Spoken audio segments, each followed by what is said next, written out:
Energylandia is one of the most ridiculous theme parks on the planet. Located in the small town of Zadra, Poland, it's somehow become one of the biggest and best parks in the world in just over a decade. There's a lot of things that make Energylandia so good, like the great atmosphere, the non-existent crowds, and the surprisingly immersive theming in the back half of the park. But the real reason this place gets so much attention is because of its coasters. Energylandia is home to 19 roller coasters, tied for the most of any park on the planet. And these rides range from what's arguably the world's best, to what's arguably the world's worst, to everything in between. I've spent a total of 3 days at Energylandia, 2 in April 2023 and 1 in July 2025, and during that time I rode every single coaster in the park. So today I'll be ranking every roller coaster at Energylandia, from the world-class icons to the random family coasters tucked away in corners of the park that you'll probably forget exist by the time this video's over. But don't worry, I'll have forgotten about them too. Anyway, let us begin. Starting off this list is Happy Loops. This is the park's tiny SBF Visa spinner, one of 5 SBF Visas at the park, and to be honest, I didn't like it at all. It's one of those rides that just goes around way too many times, 8 in my case, to the point where you start wondering when it's going to end. I only rode it once, and I didn't even bother with it on my most recent visit because I just remember hating it. It's uncomfortable, it goes on forever, and there's really not much else to say. Happy Loops is a credit, I guess, but that's about it. Maybe, just maybe, as much as I hate to say it, this ride would be better off being called Sad Loops. Next up is Circus Coaster, and yeah, this one's rough too. It's another tiny kids ride, and the only thing I really remember from it is how unbelievably cramped it was. The trains are so small that my knees were just constantly bashing into the seat in front of me for the entire ride. I don't even remember what the layout did, just that I wanted it to end as soon as it started. Although there's not much to remember about the layout because it's just the coaster equivalent of a NASCAR track. This was the last roller coaster at the park that I rode for the first time, and looking back at it now, there's a reason why I waited so long. Easily one of the most uncomfortable coasters I've ever been on, but it's not quite as stupid as Happy Loops. In 17th is Fruity Loop Coaster, an SBF Visa Wacky Worm. It is extremely weird to see a Wacky Worm at one of the best parks in the world, but like I said, Energylandia is a weird place. Fruity Loop Coaster has some pretty decent yet potentially traumatizing theming, which is a nice addition to an otherwise lackluster ride. Coming in at number 16 is Draken, the first non-SBF Visa coaster on this list. It's a little more thrilling than the previous few rides because it's an actual coaster, but its main positive quality is its location, right in the shadow of Zadra. It's so close the whole time I was on it, I was wishing I was on Zadra. In addition, this ride honestly looks and feels like it could fall apart at any moment. It feels so temporary. If it were taller, I'm almost certain that a strong enough gust of wind could knock it over. But maybe that's just the job of the coaster next to it. Next is, you guessed it, another family coaster, this being Mars. I can't really tell whether to call this ride well-themed or not. There are a ton of little alien statues scattered all around the ride, which has to count for something, but then again these statues look like something I could buy off of Craigslist. I'll give it the benefit of the doubt though because the ride is pretty solid. It's smooth and has some fun little dips and turns, and it's one of the better tiny family rides at Energylandia. Plus it does get extra points for the funny alien dudes. In 14th is the first of 3 Vekoma Junior coasters at the park and 9 Vekomas in total, Frida. This is the only purple coaster at the park. It's located in the Dragon Zone, another ride in the shadow of Zadra. I'd classify Frida as the first traditional roller coaster on this list, the first ride that you'd expect to see at a park with the scale of Energylandia. And these Vekoma Junior coasters are perfect for what they are, small, fun, smooth rides that anyone can enjoy. Apparently Energylandia agrees with me so much that they decided to install 3 of them. The second junior coaster is Energoose, which was the first Vekoma to open. This is located at the front of the park and has a cute little garden theme. It's super charming, especially since it has its own custom soundtrack similar in style to the upbeat, catchy music that Energylandia plays throughout the front half of the park. If you've been there before, you know what I'm talking about. Anyway, Energoose is one of 30 clones of this specific type of Vekoma Junior coaster, but it's by far the best because none of the others have a cute dragon head on them. Actually, never mind. The best Vekoma Junior coaster at the park is the newest one to open. This is Honey Harbor, which opened with Sweet Valley back in 2024. I'm going to be honest with you, I don't really know why I ranked this higher than the others, but I remember having a little bit more fun on Honey Harbor than on the other junior coasters. Maybe it's because I like honey. Next is a bit of a controversial opinion. Viking roller coaster is commonly referred to as the worst roller coaster at Energylandia, and it's often called the worst coaster in the entire world. I definitely agree that Viking is such an unbelievably stupid ride. I don't know who thought it was a good idea to put bulky over-the-shoulder restraints on a wild mouse, but my experience on it was not terrible. I skipped it completely during my first visit because I didn't want to die, but I faced my fears this past summer largely because I wanted to make this video. I feared for my life the whole time I wrote it because of what people said about it, but like I said, my experience was okay. It was rough and janky, but it didn't hurt, which is all I cared about at that moment. Adding on to that, I rode with 3 drunken crazy Polish guys who were screaming in Polish the whole time, and now I know what the word kurwa means. Anyway, I probably wouldn't go on Viking roller coaster again unless I was paid a decent sum of money, but the one time I did ride it wasn't terrible. We're back to Vekoma family coasters, and this time we have a family boomerang aptly named Boomerang. There are 2 family boomerangs at Energylandia, and this is definitely the lesser of the 2. It's primarily due to location, since I feel like both give very similar ride experiences. The family boomerang is another great family coaster model from Vekoma, who's been killing it recently, from family rides to thrill coasters and everything in between. It makes sense now why Energylandia has 9 of them, and they would have had 10 if Cedar Point didn't steal their tilt coaster. The better family boomerang is Light Explorers. This is located right over the water in the Aqualantis section and probably has the best placement of any ride in the park. It's really fun gliding over the water and through this artificial rockwork.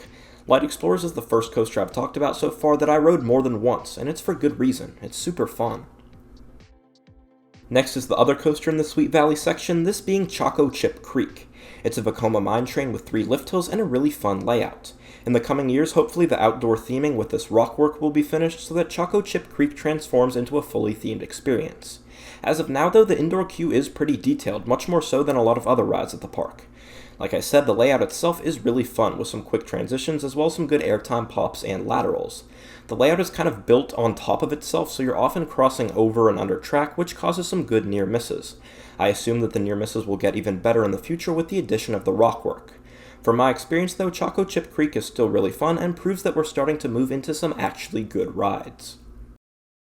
In 7th is mine, Energylandia's Vekoma SLC. Usually the label of Vekoma SLC alone would be enough to tell you that this ride sucks, but surprisingly it doesn't. Like a lot of people say, this one actually isn't that bad, and a big reason for that is the new trains with the vest restraints that prevent any real headbanging. There are a few other SLCs with the same setup that are still awful because they're rough and uncomfortable, but mine isn't nearly as bad as those due to its improved track work. And because once you take away the pain, the SLC layout itself is actually really solid. The elements hit hard, the pacing's great, and the positive Gs are way stronger than you'd expect. It's kind of a shame that most other SLCs are so horrendous, because rides like this show how good the model could have been if it had just been smoother. That's not to say mine's perfect, there's still some discomfort and it's got some noticeably jolty transitions, but the lack of extreme roughness lets its positive shine through, which is why it places where it does. In 6th place is Speed, Energylandia's massive Intamin water coaster. This thing is huge. It's basically the same ride as Divertical at Mirabilandia, complete with an elevator lift hill, a short coaster section, and then a giant plunge into the water. But the funniest part to me at least is the first drop, which isn't really a drop. It's just a straight ramp that sends you flying down toward the coaster section like someone forgot to add a curve to it. The thing looks like a hypotenuse. Speed isn't an especially thrilling ride, but it's a fun one. Most of the excitement comes from the anticipation of the splash at the end, which, by the way, is no joke. This is one of the wettest coasters in the world, and you're not getting off this thing remotely dry. But it's smooth, it's entertaining, and it's one of the best water coasters I've been on. In 5th place is Dragon, a Vekoma suspended family coaster that's way better than it has any right to be. It flows flawlessly from one element to the next, and is perfectly smooth throughout. What really surprised me though is how intense it is for something labeled a family coaster. The pacing is quick, the transitions are snappy, and the whole layout just feels incredibly well put together. Dragon's part of the larger Vekoma SFC model and is a clone of Scheinin at Forp Summerland, which I actually rode before this one, and loved just as much. Both rides are built directly over a body of water, and in Dragon's case that setting's used perfectly. Right after the first drop, you dive straight into a dragon's mouth beneath the water before rising up into an intense overbank. It's a short ride, but it nails everything it tries to do. Smooth, fast, and way more fun than you'd expect. Now we're starting to get into the really good rides, which is kind of ironic because out of Energylandia's 19 roller coasters, I'd only consider 4 of them to be actually good attractions. That pretty much sums up the park's biggest problem, the massive disparity in its coaster lineup. You've got a few rides that are genuinely world-class, surrounded by a sea of filler. Energylandia is a really weird place for a lot of reasons, and I'll be talking about that in detail in a video coming out in a couple weeks, so make sure to like and subscribe if you don't want to miss that one. Anyway, at number 4 is Formula. This is a very solid ride with a strong launch and a surprisingly well-rounded layout. You've got airtime pops, inversions, and smooth transitions all packed into a short but fast-paced experience. Formula was the first true modern Vekoma, the one that really kicked off the company's new era of coaster design. In a way, it set the stage for everything that came after it, including the next ride on this list. It was also Energylandia's first major coaster, so it's a pretty monumental ride for both the park and Vekoma as a whole. But even if you ignore all that historical stuff, it's still just a super solid coaster. Nothing mind-blowing, but definitely a great ride.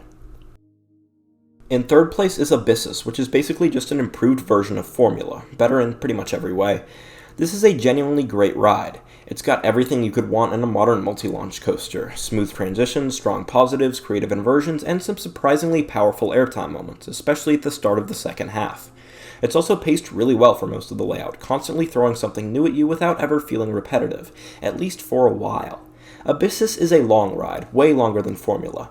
The first half goes by super quickly, but the second half feels like it goes on forever. Maybe a little too long, honestly. Toward the end, there's a touch of redundancy in the layout, but it doesn't take much away from the overall experience.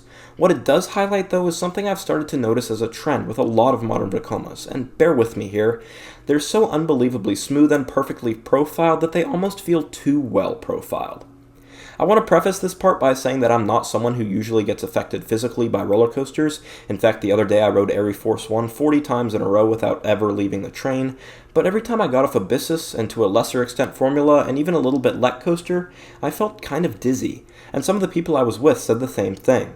It's weird because it's not rough or disorienting, it's just so precisely engineered that it almost feels unnatural, like watching a horizon-leveled POV in real life. I don't know if anyone else feels this way, so let me know in the comments if you've ever experienced that, or if you have no idea what I'm talking about. Either way, Abyssus is a fantastic ride. It's long, varied, and shows just how far Vekoma has come in the last decade. Even with my weird observations aside, this is easily one of the best rides at Energylandia. In second place is Hyperion, Energylandia's massive intimate hypercoaster and the second tallest roller coaster in Europe. It's one of the most visually impressive rides on the continent. The sheer scale of this thing is unreal. The moment you see that first drop towering over the park as you arrive at Energylandia just gets those enthusiast juices flowing like nothing else. But I do have a ton of thoughts regarding Hyperion. When I first rode it back in 2023, I honestly didn't love it. My first couple rides were in the outside seats, and I don't know what's going on with those, but they really hindered the experience. The ride was shaky, the forces were muted, and it just didn't deliver. But then I tried the inside seats just minutes later, and it was like a completely different coaster. Smooth, powerful, and intense, just how you'd expect an Intamin Hyper to be. The layout itself is fantastic. Big ejector hills in the first half, low-to-the-ground transitions in the second, and it perfectly captures that old-school Intamin power that's becoming a little rarer with their newer designs. And I did warm up to those outside seats throughout my 2 days there. That said, when I came back in 2025, Hyperion didn't quite live up to what I remembered. The power is still absolutely there. You feel the speed, the scale, and the weight of the train as it flies through the layout, but the forces just weren't hitting the same.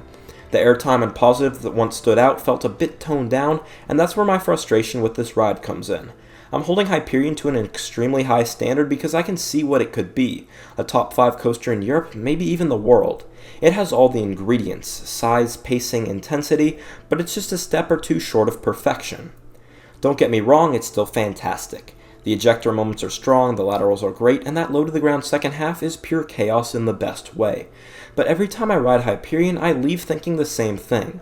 This could be one of the best roller coasters on the planet, if only it reached its full potential. In first place, though, is Zadra, the best RMC in Europe, and in my opinion, one of the best roller coasters in the world. Zadra's strength has always been its pacing, the way it flies through the layout at a speed that feels almost impossible. When I first rode it back in 2023, I was a little underwhelmed by my morning ride since it took a while to warm up, but once it did, it completely transformed. At full speed, Zadra is absolutely relentless. It never lets up from start to finish, flowing seamlessly from one element to the next with no room to breathe. I've always said that Zadra isn't about raw power, it's about the feel of the ride.